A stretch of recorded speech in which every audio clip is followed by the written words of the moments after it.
Paco Rabanne Pour Homme. Is it still good today? Let's talk about it.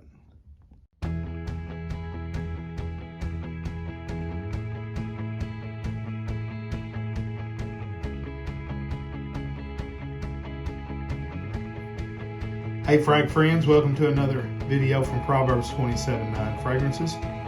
John here. Today we're going to be doing first impression of an old fragrance. If you would, go ahead and make sure you hit that subscribe button if you haven't already. Make sure you press the like button and leave us a comment after watching. Let me know what you think about this fragrance and this channel. Alright, so here is an old fragrance that I'm doing a first impression on, and you might be surprised if you watch this channel that I'm not familiar with this fragrance, because I typically do like some of the older fragrances, and some of the lines of fragrances that are popular, I tend to like the originals. I feel like I have a very middle of the road fragrance preference, meaning I do like some of the classics, but I'm not a real fan of the real, powerhouse animalistic ones.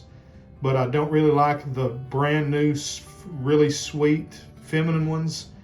I feel like my tastes are really middle of the road. I'm a 42-year-old gentleman from the south of the United States. I live in Arkansas.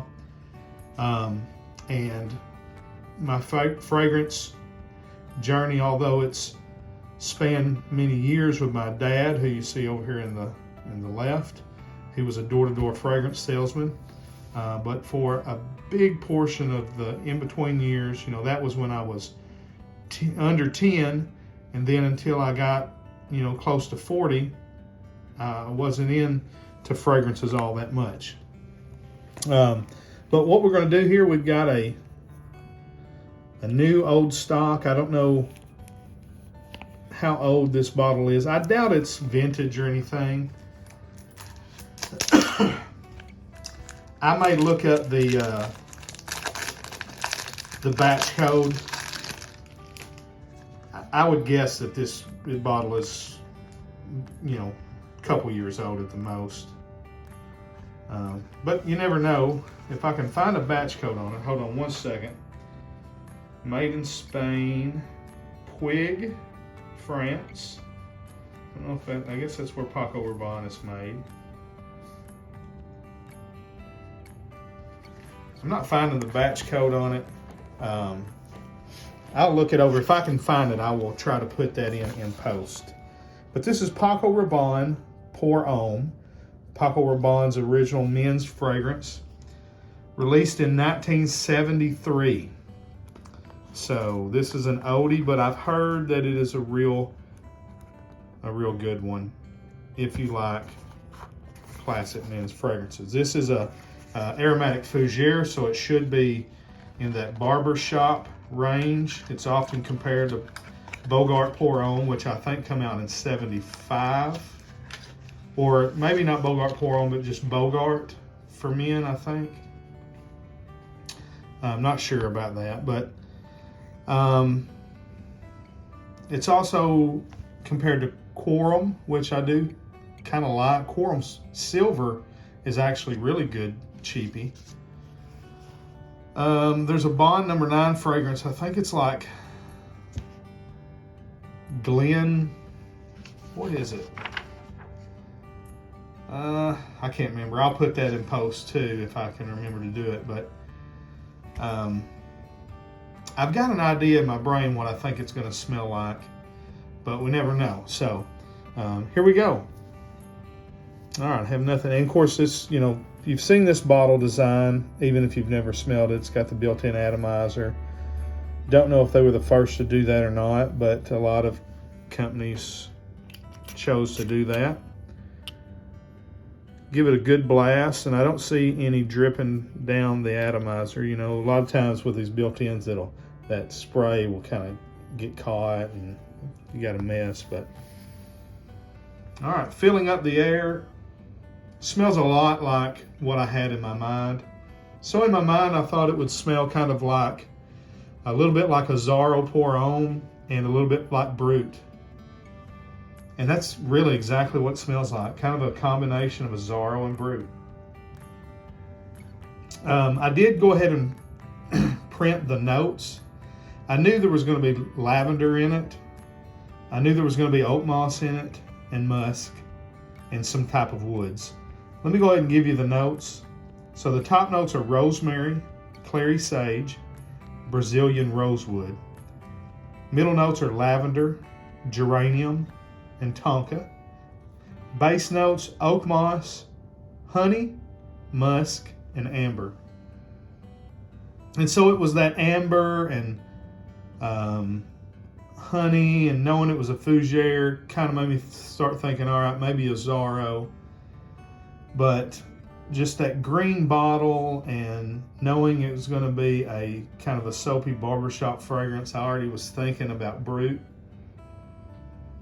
And honestly, that is a great description of how, you know, if I could tell you how this smells by giving you two other fragrances and say, you know, pour half in a bottle and the other half in there, mix it up. It smells a lot like a mixture of Azzaro Pour Homme and Brut.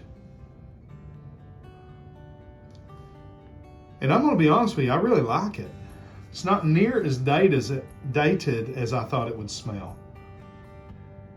There's not really a heavy animalistic nature to it. You know, they used honey as the animalistic note rather than like civet or something of that nature. So you don't really got any of that Aramis funk. Aramis to me comes across a little urine-y, and I think it's a mixture of the oak moss and the there's not a civet note in Aramis, but I would swear that there was. But you don't get any of that. It's just real clean and soapy. It's green. It's aromatic. You know, you get a lot of the leather.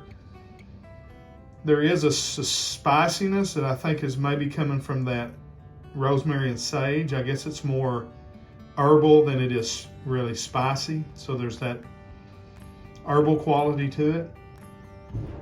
And honestly, you can kind of smell the honey. There's a sweetness coming from the honey and the tonka that really softens it. And I think that's what's missing in a lot of these aromatic fougères is they come across a little scratchy, a little harsh.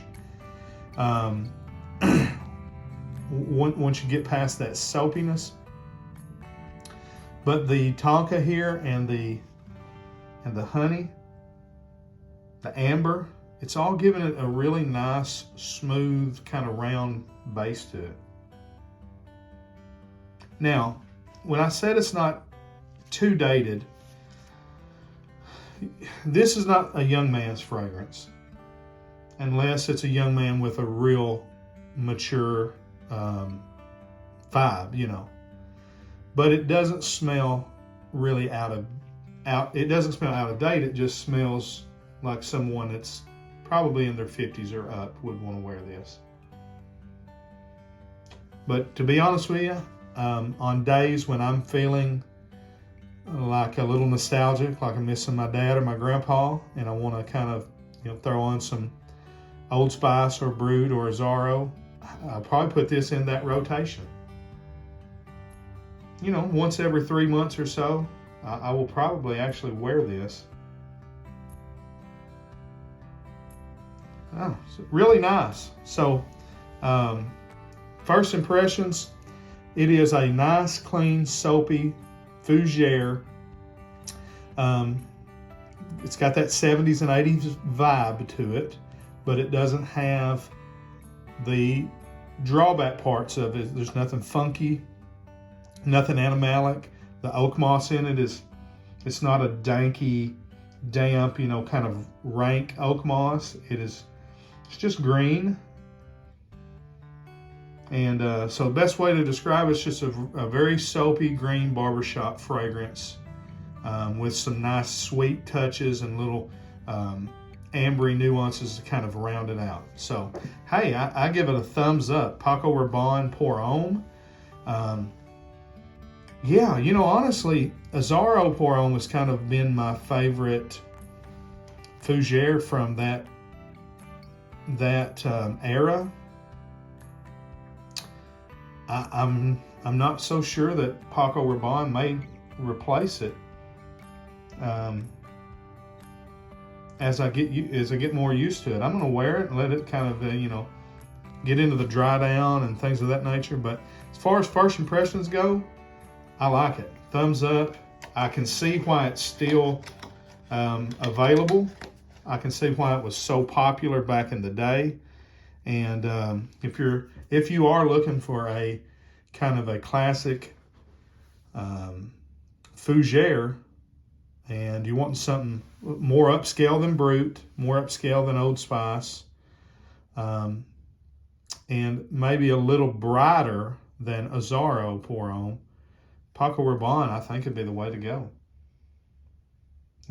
If you like wearing Dracar Noir, but you're wanting something a little different, want to change it up, get you a bottle of this. I think I paid, this is a 1 ml, I always do that, 1 ounce, which is a 30 ml bottle, and I paid like $19 for it.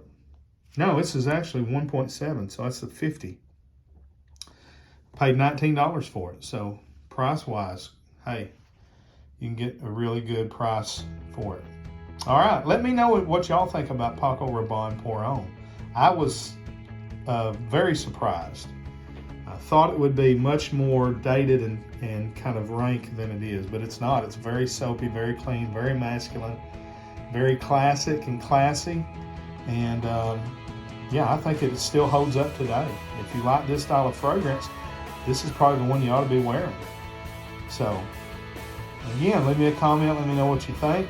Till we see you down the road, we say God bless. Frag on, Frag fam.